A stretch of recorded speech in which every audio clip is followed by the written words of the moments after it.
এই গাইস দেখেন এখানে একজন ভাই দাঁড়িয়ে আছে, তাকে যে আমরা এখন প্রশ্ন করব যে সে কিসের জন্য এখানে দাঁড়িয়ে আছে। Let's go! এই ভাই আপনি এখানে দাঁড়িয়ে আছেন কিসের জন্য? হ্যাঁ ভাই, ভিডিও করতেছেন নাকি? হ্যাঁ ভাই। ভালো করে তোলেন।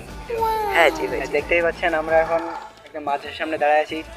বাচ্চাটা খুব বড়, ভাই আমরা একটু মাদ্রাসা থেকে দেখতে চাই। দেখতেই পারেন এখানে সব এতিমখানার ছেলেপেলে পড়ে।